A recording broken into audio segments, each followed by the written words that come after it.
Lipește-mi, Doamne, sufletul de Tine,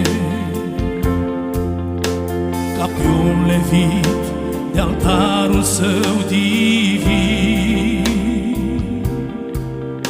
Să n-am nici plug în văi, nici holde pline,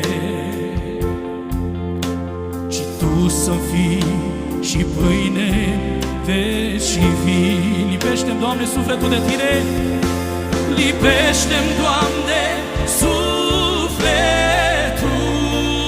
de Tine, din visul meu să nu mă mai deștept, să simt și slava zărilor senine și inima de om ce-ți bate în piept. Lipește-mi, Doamne, sufletul de Tine, ca pe o ființă spune